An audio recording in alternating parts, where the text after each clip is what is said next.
లాఠీల ఛార్జీలు జరుగుతూ ఉంటే రక్తం చిందుతూ ఉంటే అటువంటిది ఏమీ లేకుండా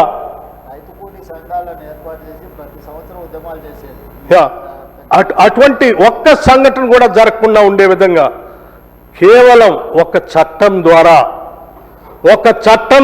ఒక్కటేసారి 100 రూపాయలుగా పెంచి ఈ దేశంలో ఒక సామాన్య కూలీకి ఎటువంటి ఉద్యమాలు చేయాల్సిన అవసరం లేదు.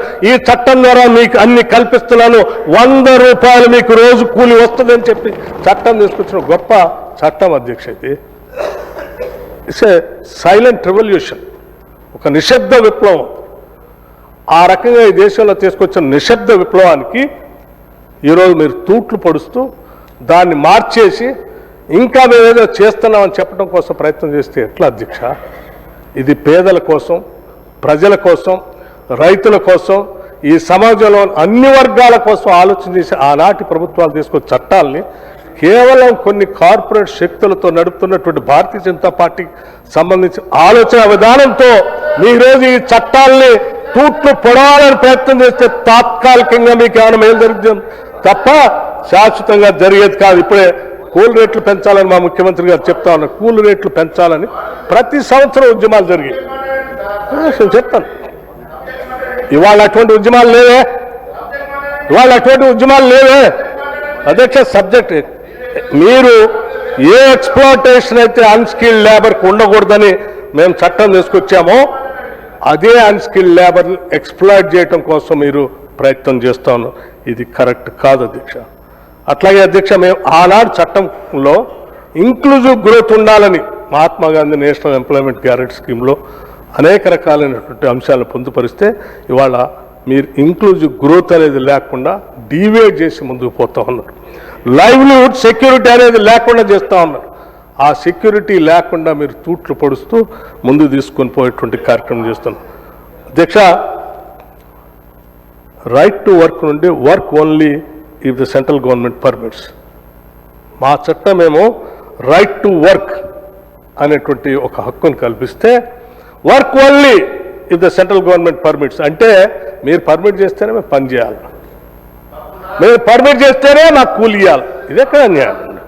ప్రజలు 100 రోజులు పనులు కల్పించుకునే హక్కు నుంచి మీరు కాల్ రైజ్ చేస్తారు. ప్రస్తుత యాక్ట్ ప్రకారం పంచాయతీ మరియు గవర్నమెంట్ బడ్జెట్ ప్రభుత్వం కేటాయిస్తేనే సంవత్సరం ఆశాంతం ఎప్పుడైనా పని కల్పించుకునే డిమాండ్ హక్కు ఆనాడు ఉంటే ఇవాళ no work in peak season. ఏంటి అధ్యక్ష no work in peak season? ఎందుకు ఉండొద్దు పీక్ సీజన్లో? సప్లై అండ్ డిమాండ్ అధ్యక్ష, సప్లై అండ్ డిమాండ్. మీకు పనుల కాలంలో లేబర్కి మీ ఇష్టారీతులు వేరే దగ్గర ఏ పని దొరకపోతే మీ ఇష్టం వచ్చినటువంటి రేట్లు కూల్ రేట్లు ఫిక్స్ చేస్తే ఆ రేట్లకే పని చేయాల్సినటువంటి దుస్థితి నుండి బయటపడాలనే ఆనాటి కాంగ్రెస్ ప్రభుత్వం ఆ రకంగా ఉండకూడదనే ఈ చట్టాన్ని తీసుకొచ్చింది. మీరు మళ్ళీ తిరిగి ఈరోజు సీజన్లో మీకు పని కల్పించాం, ఆ 60 రోజులు పని ఎత్తేస్తాం, మీరు వాళ్ళ మీద ఆధారపడి బతకాలి అని అంటే ఇది ఎక్కడ న్యాయం?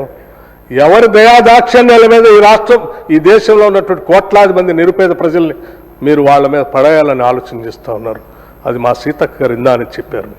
గ్రామీణ ప్రాంతాల్లో ఎక్కడైనా పని చేసుకునే హక్కు ఉంటే ప్రస్తుత కేంద్ర ప్రభుత్వం ఎక్కడ అనుమతిస్తే అక్కడే ఆ పంచాయతీలో విబిజీ రామ్జీ ఎక్కడ అధ్యక్ష నోటిఫైడ్ చేసిన పంచాయతీలోనే పనిచేయాలి.